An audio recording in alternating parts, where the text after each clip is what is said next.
पिछले क्लास में हम लोग डिस्कस किए हुए थे, पढ़ रहे थे कि एक्सेप्टेंस का क्या क्या फीचर्स है। स्वीकृति, स्वीकृति क्या होता है? जब कोई व्यक्ति किसी के सामने प्रस्ताव रखता है, प्रपोजल रखता है और वो व्यक्ति यस भी बोल देता है ना, तो ये माना जाता है कि आपका प्रपोजल क्या हुआ, एक्सेप्ट कर लिया गया। आपका प्रपोजल क्या हुआ, एक्सेप्ट कर लिया गया, स्वीकार कर लिया गया, ये माना जाता है। आज हम लोग पढ़ेंगे, ये देखिए बहुत बार पढ़ चुके हैं, कैपेसिटी ऑफ पार्टी। ये हम लोग पढ़ेंगे पक्षकारों की क्षमता। 3 क्षमता होती है, कितना बार हम बता चुके हैं। पहला क्षमता क्या है, मतलब है कि एक व्यक्ति कॉन्ट्रैक्ट कर सकता है, उसके लिए उसके अंदर क्या होना चाहिए, कौन कौन सा कैपेसिटी होना चाहिए। ये सेक्शन जो है वो सेक्शन 13 में इसका बात है, यहाँ लिखा ही नहीं, चलिए कोई बात नहीं। पक्षकारों में अनुबंध करने की क्षमता के बारे में हम बात कर रहे हैं, तो 3 क्षमता होनी चाहिए हर पक्षकार में अनुबंध करने के लिए। पहला क्षमता यहाँ दिया हुआ है, देखिए यहाँ पे, प्रत्येक ऐसा व्यक्ति अनुबंध करने की क्षमता रखता है जो कि संबंधित नियम से वयस्क आयु का हो। वयस्क आयु का मतलब क्या होता है, मेजर पर्सन। मेजर पर्सन मतलब मोर देन 18 ईयर्स। दूसरा होना चाहिए साउंड माइंड पर्सन। अगर आप स्वस्थ मस्तिष्क के व्यक्ति हैं तो मतलब है 18 प्लस है तो एग्रीमेंट कर सकते हैं, साउंड माइंड है तो एग्रीमेंट कर सकते हैं, और किसी भी कानून से अयोग्य नहीं घोषित है, not disqualify by any law. कोई भी कानून आपको गलत नहीं माना, अयोग्य नहीं। जैसे अयोग्य मान लिया ना कि डिस्क्वालीफाई हो, कोई भी कानून हो सकता है, आपको कोई देश का कानून अगर बोलता है कि ये बाद में डिस्क्वालीफाई है कॉन्ट्रैक्ट करने के लिए, क्योंकि जब किसी से करता है तभी फेल हो जाता है, कॉन्ट्रैक्ट इसको करना ही नहीं, तो आप जीवन भर कुछ भी कर लो नहीं कर सकता, तो आपको डिस्क्वालीफाई भी नहीं होना है। तो अगर 3 फीचर्स आपके अंदर है, आप 18 प्लस हो, साउंड माइंड हो और डिस्क्वालीफाई नहीं हो किसी कानून से, तो आप कॉन्ट्रैक्ट कर सकते हो। लेकिन अगर इसका उल्टा हो तो नहीं कर सकते। देखो कौन नहीं कर सकता, यहाँ देखो लिख दिया, तो इसको उल्टा करो ना।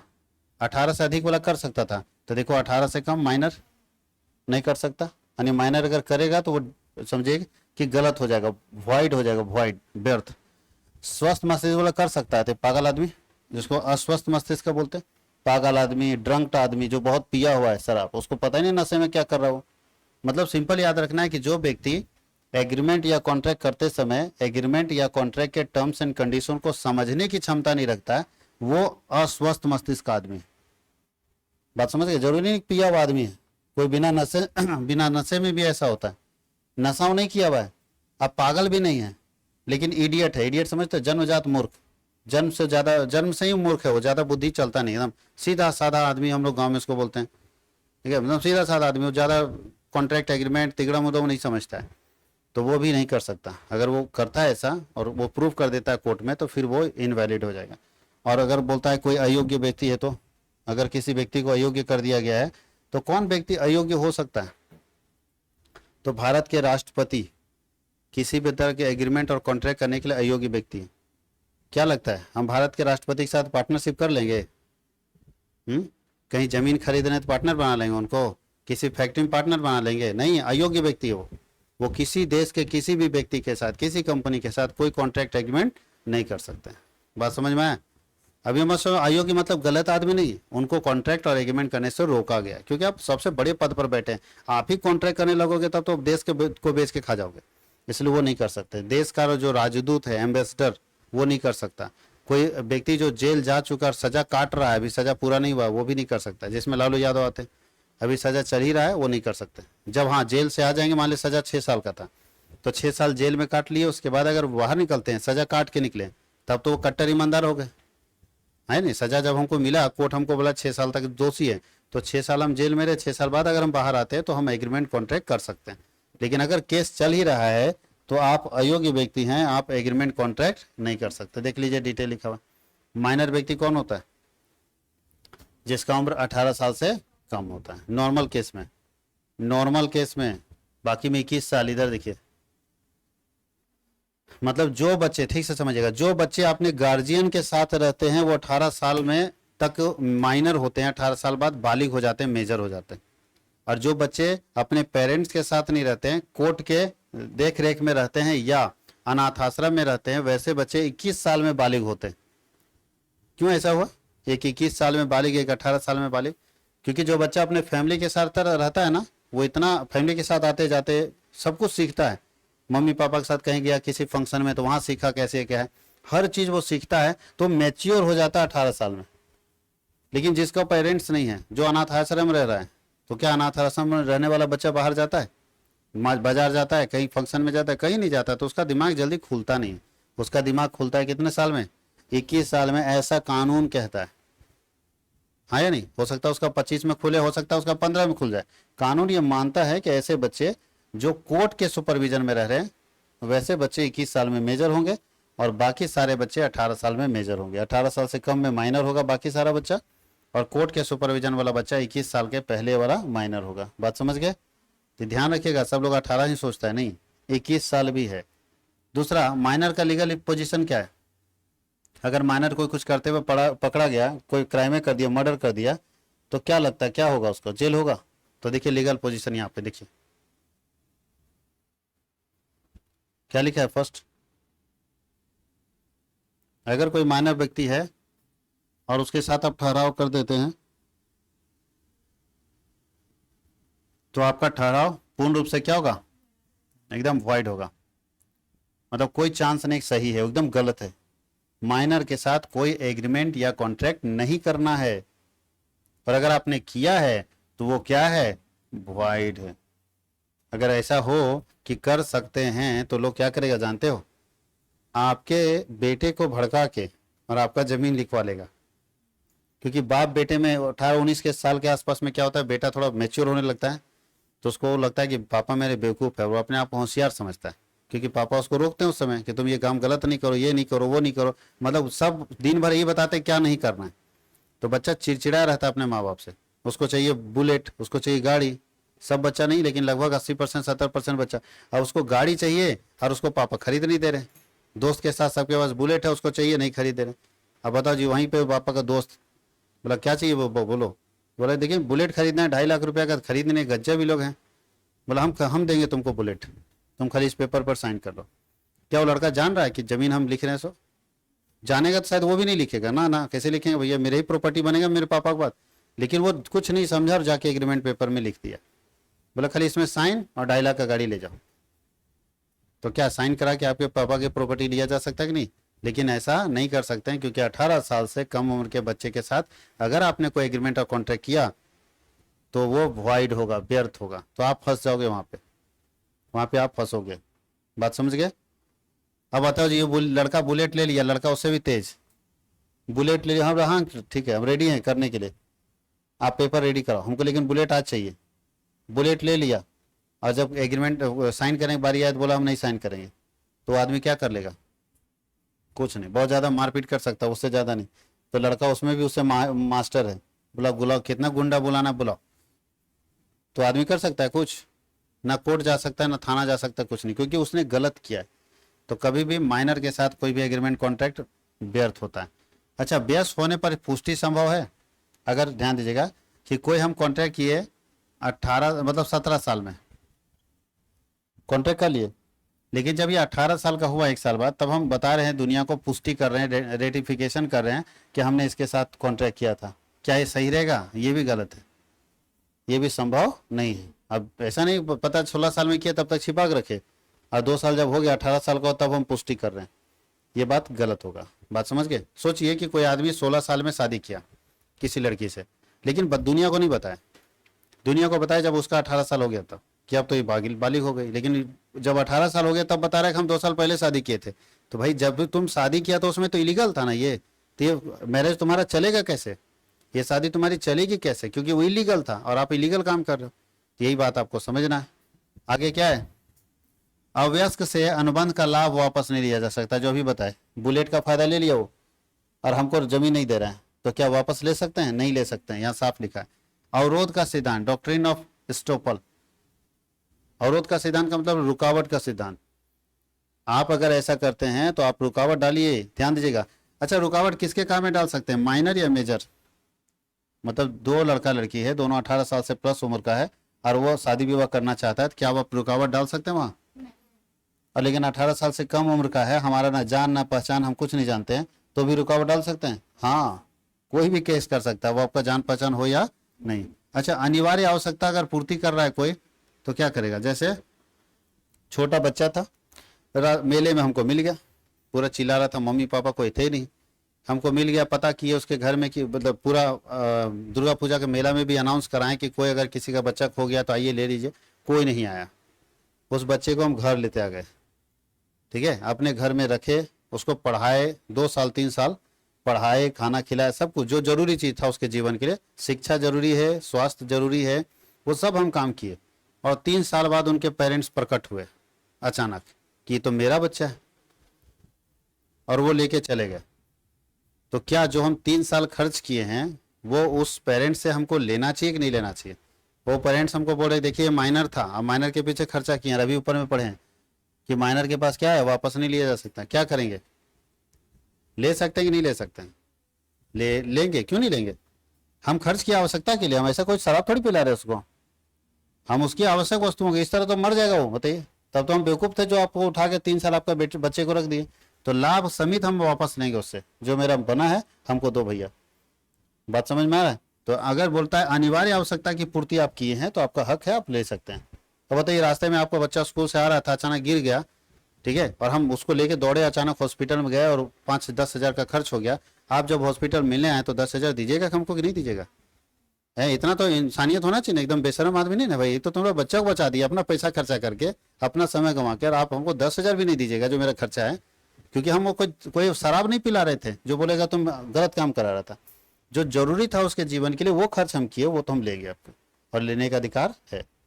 आगे क्या है? अवयस्क के संरक्षक या निरीक्षक के द्वारा वैध अनुबंध संभव। अगर कोई माइनर का संरक्षक होता है, संरक्षक समझते हैं, गार्जियन, जिसका कोई नहीं होता है ना, उसका कोर्ट गार्जियन बन जाता है कि हम गार्जियन है, मेरे देख रेख में ये बच्चा पले बढ़ेगा, कहीं अनाथ आश्रम में रहेगा, लेकिन मेरा देख रेख होगा।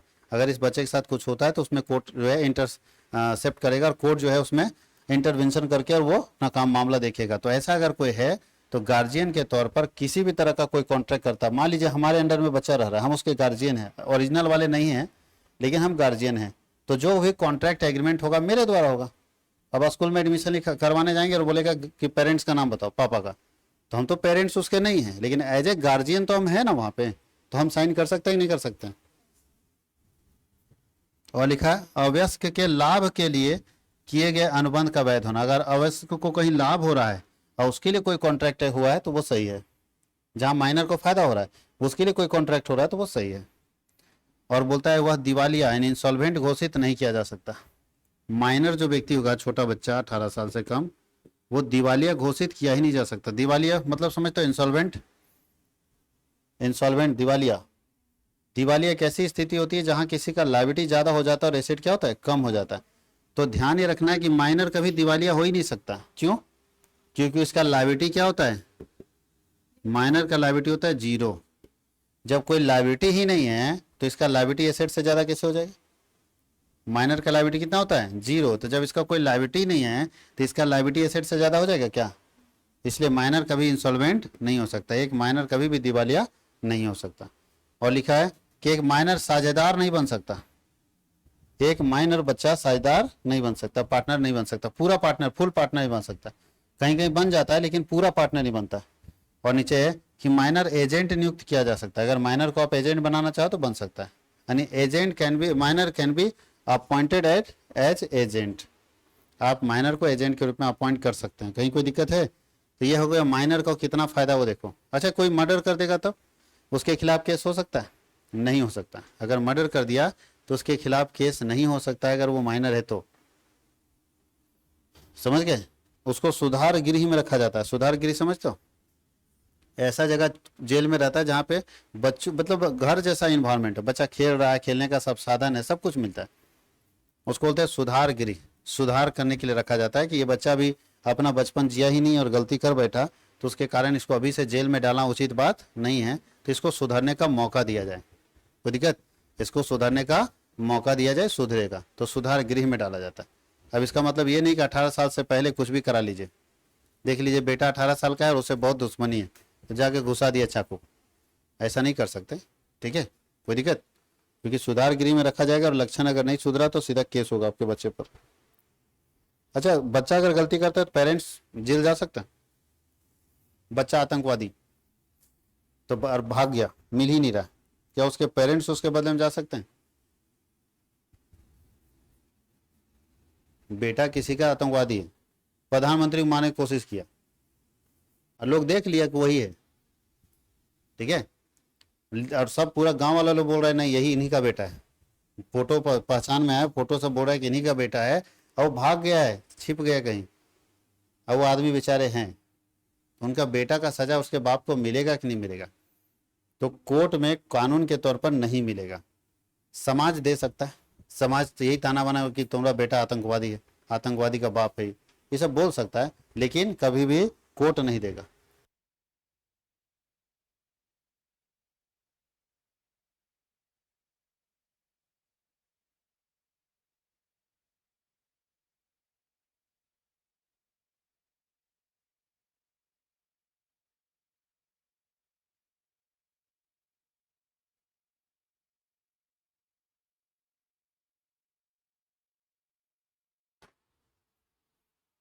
कोई दिक्कत किसी को?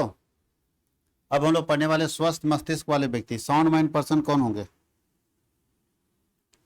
तो बताइए, स्वस्थ मस्तिष्क वाला व्यक्ति, तो फिर अभी बता रहे हम लोग किसी को नहीं बोल सकते कि पागल है, पागल का डेफिनेशन कोर्ट नहीं दिया था, हम और आप क्या होते हैं, लेकिन हम लोग किसी को भी आए दिन सर्टिफिकेट चिपका देते हैं कि पागल है क्या जी, है नहीं, लेकिन हम लोग सर्टिफिकेट नहीं दे सकते, यहाँ खुद लिखा है देखिए, ऐसा कोई भी व्यक्ति स्वस्थ मस्तिष्क का कहा जा सकता है, स्वस्थ मस्तिष्क का वो व्यक्ति कहा जा सकता है जो अनुबंध करने के समय अनुबंध को, देखिए क्या लिखा है, समझने की क्षमता, इतना अगर आपके पास है। अब कोई आदमी पागल है एकदम, सच में दौरा पड़ता है, दिन में 12 बजे एकदम पागल जैसा करेगा, 12 से 2 बजे तक, लेकिन एग्रीमेंट किया मेरे 5 बजे, डॉक्टर का सर्टिफिकेट है कि ये आदमी को सिर्फ 10 से 12 या 10 से 12 दौरा पड़ता है, उसमें पागल जैसा करता है, उसके बाद इसका दिमाग ठीक हो जाता है शाम होते होते, मतलब समझो जैसे सूरज इसके माथे पर पड़ता है एकदम स्ट्रेट में, तो वैसे इसका दिमाग खराब होता है, फिर सूरज ढलना शुरू होता है, इसका दिमाग क्या होता है, ठीक हो जाता है। तो ऐसा आदमी कब कॉन्ट्रैक्ट कर सकता है? 4 बजे कर सकता है, 4 बजे तो सही है, क्योंकि 4 बजे वो क्या कर रहा है, मेरे कॉन्ट्रैक्ट को समझने की क्षमता उसके अंदर है, साथ ही उसमें विवेकपूर्ण निर्णय लेने, मतलब सोच समझ के निर्णय लेने की क्षमता है कि इस कॉन्ट्रैक्ट या एग्रीमेंट का जो हम पेपर साइन कर रहे हैं मेरे ऊपर क्या असर पड़ेगा। अगर इतना क्षमता आपके अंदर है तो इसका मतलब आप कौन सा व्यक्ति हो? स्वस्थ मस्तिष्क के व्यक्ति हो, साउंड माइंड पर्सन हो। इतना तो समझ रहे हो ना कि इससे फायदा होगा कि घाटा होगा। अब देखिए, स्वस्थ मस्तिष्क बोलता है, अस्वस्थ मस्तिष्क कौन है, किसको हम अनसाउंड बोलते हैं, अस्वस्थ मस्तिष्क, जो स्वस्थ नहीं है। तो देख लो, पहला उन्मत्त या पागल व्यक्ति, दूसरा जन्मजात मूर्ख या बेवकूफ व्यक्ति जिसको इडियट बोलते हैं, तीसरा घोर शराबी या बेसुध व्यक्ति जिसको ड्रंक्ड पर्सन बोलते हैं, एकदम मतलब बेसुध समझते हो ना, अरे रोड में जो फेंका रहता है कहीं भी, ठीक है, इतना पी लिया है कि उसको होश नहीं है क्या है क्या नहीं है, जहां मन के वहां पड़ा हुआ है, उसको रोड में पड़ा है कि घर में पड़ा उसको समझ नहीं आ रहा है, वो कॉन्ट्रैक्ट एग्रीमेंट कर पाएगा, बात को समझ पाएगा? कुछ नहीं, अपना पैंट तो समझ ही नहीं रहा उससे, तो कहाँ संभालेगा कॉन्ट्रैक्ट एग्रीमेंट। उसके बाद एक और कौन है, मानसिक तौर पर कमजोर आदमी भी कॉन्ट्रैक्ट एग्रीमेंट नहीं कर सकता। ये कौन होता है मानसिक तौर पर कमजोर आदमी? कौन होता है? सोचिए कि एक आदमी 6 महीने से कोमा में था या 1 साल से कोमा में था, अचानक निकला और जाके आप सीधा कॉन्ट्रैक्ट कराने गए, क्या वो मानसिक तौर पर मजबूत है? 6 महीना से देश दुनिया से अलग था, कोमा में है भाई, बेहोश पड़ा हुआ है, अचानक आज होश में आता है, उसको अपने याद नहीं है कि हम क्या हैं, कौन है, मेरा नाम क्या है, और आप जाते हैं सीधा कि साइन करो, जमीन बेचेंगे तब ना तुम्हारा इलाज होगा। वो समझ पाएगा क्या कर रहा है? तो ऐसे व्यक्ति जो मानसिक तौर पर बहुत दिन से बीमार चल रहा है, मानसिक तौर पर कमजोर व्यक्ति है, या हो सकता है कि किसी के फैमिली में सारे लोग का डेथ हो गया, अकेले बचा हुआ, मतलब टूटा हुआ आदमी, एकदम बिखरा हुआ, जब जिसका सब कुछ लुटा चुका है, वैसे आदमी बहुत मानसिक तौर पर कमजोर आदमी होता है, और वही लोग सुसाइड करने का अटेम्प्ट करता है। तो ऐसे में मानसिक तौर पर जो कमजोर व्यक्ति है उसके साथ कोई एग्रीमेंट कॉन्ट्रैक्ट करोगे तो गलत होगा, क्योंकि वो ठीक नहीं है उसमें। और नीचे क्या है, मोहावस्था। कभी कभी ऐसा सिचुएशन आ जाता है जहाँ पे आप मजबूर हो जाते हैं कुछ काम को करने के लिए, वहाँ पे आप साइन कर देते हैं, भले आप सोचने और समझने की क्षमता नहीं रखते हैं कि इसका मेरे ऊपर क्या असर पड़ेगा। समझ में आया? एक व्यक्ति कमाया और 1 करोड़ रुपया का फ्लैट खरीदा दिल्ली में, उसकी एक ही बेटी थी, समझ गए, बेटी शादी की, अपने पसंद से ही कर लिया तो पापा ही करवा दिए, और पापा के पास ये यही प्रॉपर्टी बस है, उनके पास और कुछ नहीं बुढ़ापे के साधन है, यही प्रॉपर्टी है जिसको रेंट में लगा के वो अपना अर्निंग करते हैं, उनका घर है, अपना गांव में रहते हैं। दामाद गुस्सा हो गए, बोले नहीं जाएंगे ससुराल जब तक हमको 1 करोड़ का प्रॉपर्टी नहीं मिलेगा, हमको मेरे नाम पर कराइए। क्या होगा? उस व्यक्ति के साथ। बेटी भी बोली जब दामाद नहीं जाएंगे तो हम भी नहीं जाएंगे। नहीं कीजिएगा तो भूल जाइए, बेटी का मरा हुआ मुंह देखिएगा। रात में बोल के आ गई, क्या करेंगे उसके पापा कि अगर आप नहीं कर रहे हैं तो सोच लीजिए बस कि हम 10 दिन का समय देते हैं पापा, 10 दिन में आप हमारे नाम पर कीजिए, नहीं तो भूल जाइए कि हम आपकी बेटी थे, अब आप जीवन काटिए। या धमकी दे दी कि मरा हुआ मुंह देखिएगा, बस क्या करेंगे जिगर जी। उसके पिताजी लिख दिए दामाद के नाम पर। किसमें लिखे? उन्हें बोलता है कि अरे मोह में लिख दिए यार। अब दामाद उसके बेटी को तलाक दे दिया। अपने नाम पर दामाद लिखा है, कम क्रिमिनल नहीं था वो भी, अपने नाम पर लिखाया।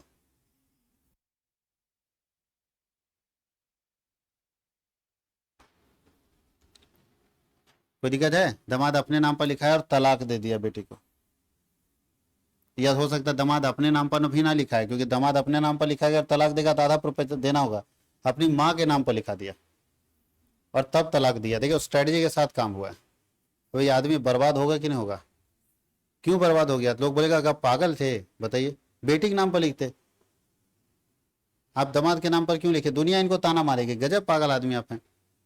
तो वो आदमी क्या बोलेगा? अगर मोह माया हम चल गए, बेटी बार बार जिद कर रही थी कि मेरे नाम पर नहीं उनके नाम पर, तो हम मोह में चले गए, हम उसमें सोच ही नहीं पाए कि ऐसा ऐसा होगा क्या। बात समझ गए? तो ये होता है मोहावस्था। कभी कभी मोह माया में ऐसा फंस जाता है आदमी कि एग्रीमेंट कॉन्ट्रैक्ट कर देता है और उसका असर। अब बताइए यहाँ पे वो आदमी बहुत मेच्योर, हो सकता है आईएएस था, रिटायर था, आईएएस के पद पर से रिटायर हुआ, इतना पढ़ा लिखा आदमी, कॉन्ट्रैक्ट एग्रीमेंट जीवन भर किया है, लेकिन फिर भी इस जगह पे वो अपना कॉन्ट्रैक्ट एग्रीमेंट नहीं देखेगा। क्योंकि मोह माया ऐसा होता है कि अगर वो रिजिड होगा तो उसकी बेटी उसको छोड़ देगी। बोलता है जाने दो, त्याग देता है वो। उस समय सोचने समझने की क्षमता क्या होती है? खत्म हो जाती है। ये है मोहावस्था। कोई दिक्कत किसी को? और ये लोग हैं, देखिए, not disqualify by any law. ये सारे लोग किसी भी दुनिया के किसी के साथ कॉन्ट्रैक्ट एग्रीमेंट नहीं कर सकते हैं, क्योंकि ये डिस्क्वालीफाइड है, अयोग्य व्यक्ति हैं। कौन कौन अयोग्य व्यक्ति देख लो। पहला, विदेशी सम्राट, ठीक है, विदेश का कोई अगर राजा हमारे यहाँ आता है तो अयोग्य व्यक्ति है। विदेशी सम्राट क्या है? अयोग्य व्यक्ति है। विदेशी राजदूत अयोग्य व्यक्ति, या विदेश का प्रतिनिधि अयोग्य व्यक्ति है। ये किसी के साथ कॉन्ट्रैक्ट, बताओ, अगर पाकिस्तान के विदेश मंत्री भारत आते हैं और भारत में जमीन खरीदने की बात कहते हैं तो सही है? गलत है, नहीं कर सकते आप। दूसरा क्या है? उच्च पैसे वाले व्यक्ति जैसे डॉक्टर, बैरिस्टर, ये सब एग्रीमेंट कॉन्ट्रैक्ट नहीं कर सकते। अब डॉक्टर एग्रीमेंट किया है कि उसका हम किडनी निकाल के आपको दे देंगे, क्या सही है? आगे क्या है? हमारे देश का जो शत्रु है, दुश्मन है, उसके साथ हम एग्रीमेंट कॉन्ट्रैक्ट करेंगे, ठीक रहेगा? नहीं, पॉसिबल ही नहीं, हो ही नहीं सकता। कैदी या अपराधी, देखो यही है लालू यादव, कैदी, अभी सजा काट रहे हैं ना, तो कैदी है। विवाहित स्त्रियों के साथ कॉन्ट्रैक्ट एग्रीमेंट नहीं कर सकता। अभी ऐसा कैसे हो सकता है? मैरिड वीमेन, तब तो फिर मुकेश अंबानी की पत्नी तो किसी के साथ एग्रीमेंट कॉन्ट्रैक्ट नहीं करना चाहिए, फिर आईपीएल की मालिकिन कैसे बन गई? तो याद रखिएगा, यहाँ थोड़ा हम क्लियर कर देते हैं। विवाहित स्त्रियों में वैसी स्त्रियां जो पर्दासीन होती है। पर्दासीन का मतलब पर्दे के अंदर रहती है। पर्दे के अंदर मतलब समझते हो क्या? एक चार दीवारी के अंदर रहती है, जिनको ज्यादा बाहर के बारे में उतना ज्ञान नहीं होता है। खाना बनाना, ठीक है, सजना संवरना अलग बात है, लेकिन कॉन्ट्रैक्ट एग्रीमेंट, कोर्ट कचहरी, ये सब उनको नहीं पता रहता है। उन लोगों को बहुत आसानी से बहलाया और फुसलाया जा सकता है। इसलिए कौन कानून में लिखा है कि वैसी स्त्रियों के साथ आप कोई कॉन्ट्रैक्ट एग्रीमेंट नहीं कर सकते हैं। यानी ऐसी स्त्री जो कि बाहर नहीं जाती है, कोर्ट के कामों में नहीं, बैंक नहीं जाती है, कहीं नहीं जाती, वो पर्दे के अंदर रहती है, उनका दिमाग संकुचित रहता है। उनको आप कभी भी मतलब क्या बोलते हो, ट्रांसफॉर्म कर सकते हो, उसके माइंड को चेंज कर सकते हो। नहीं देखते हो कभी कभी कोई लेडी लोग, आप लोग सुनते होंगे कि गहना दे दी सफाई करने के लिए और ले भाग गया। इतना इतना सीधापन कहाँ से आएगा बताओ? इतना कोई सीधा दुनिया में हो सकता है कि हम सामने वाले को गहना दे रहे हैं और वो सामने वाला बोला ठीक है, हम आज आ रहे हैं दुकान से साफ करके आपको दे देंगे? सोचिए कितना सीधापन है। सो इसी को बोलते हैं पर्दासीन स्त्रियां। इसका मतलब वो लेडी कभी बाहर नहीं गई, बाहर के समस्या को देखी नहीं, उसको घर में जो माहौल मिला, बच्चे से, हस्बैंड से, सास ससुर से, जो एक इन्वायरमेंट बना, उसको लगा दुनिया भी ऐसा ही है। लेकिन दुनिया तो यहाँ सबसे बड़ा कमीनापन पर उतरा हुआ है। अब वैसे लोग उसको कभी मिले नहीं। अब एक बार धोखा खाएगी तो जीवन भर सचेत रहेगी, है नहीं? उसके बाद कि गुपचुप खाने के बगल गुपचुप भी खा रही कहीं और पर्स रखी तो 5 बार वहां देखते रहेगी कि कोई लेना। अगर कोई लड़का खड़ा भी है, सीधा साधा लड़का है, तो भी उसको शक होगा कि चोरी करेंगे। ये डर होता है एक बार अगर आपके साथ धोखा हो गया तो पर्दासीन जो स्त्रियां हैं, मैरिड वीमेन है, वो किसी के साथ कॉन्ट्रैक्ट एग्रीमेंट नहीं कर सकती, क्योंकि इनको बहला फुसला आसानी से जा सकता है। तो ऐसा ना हो कि कोई कॉन्ट्रैक्ट एग्रीमेंट करके इसके हस्बैंड का पैसा उड़ा ले। बात समझ गए? इसलिए यहाँ साफ लिखा है। अच्छा कर भी सकती है तो अपने पैसे से, अगर करेगी भी तो अपने पैसे से, पति के पैसे से नहीं।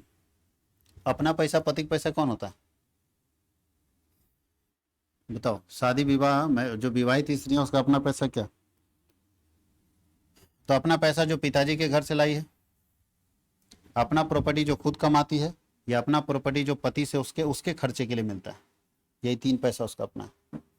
अगर पति उसको उसके खर्चे के लिए कोई पैसा देता है तो उसका अपना पैसा हो गया। अगर वो पिताजी मतलब अपने मायके से लाई है तो उसका अपना पैसा है, ठीक है, जिसका धमकी जीवन भर मिलता रहता है। समझ में आ रहा है? अपना पैसा, तिलक और दहेज। और तीसरा है कि अगर वो खुद अर्निंग करती है तो वो भी अपना पैसा है। यही तीन इसका अपना पैसा। बाकी पति का पैसा पे इसका अधिकार नहीं हो सकता, ये कॉन्ट्रैक्ट एग्रीमेंट नहीं कर सकते। हम कॉन्ट्रैक्ट एग्रीमेंट की बात कर रहे हैं, ठीक है। अब तलाक होने के बाद वो हिस्सा होता है, या शादी में भी आधा आधा हिस्सा होता है कि विवाह हुआ है भैया तो आधा हिस्सा, अर्धांगिनी है तो आधा हिस्सा देना पड़ेगा, तो अलग इशू है, वो अलग है। हम कॉन्ट्रैक्ट की बात करें। समामिलित संस्थाएं या निगम या कंपनियां कभी भी किसी के साथ कॉन्ट्रैक्ट नहीं कर सकती। आगे क्या है? दिवालिया आदमी, अगर एक बार अपने दिवालिया हो गया, एक बार आप दिवालिया हो गए तो किसी दूसरे के साथ कॉन्ट्रैक्ट एग्रीमेंट नहीं कर सकते। और भारत के राष्ट्रपति भी किसी के साथ कॉन्ट्रैक्ट और एग्रीमेंट नहीं कर सकते।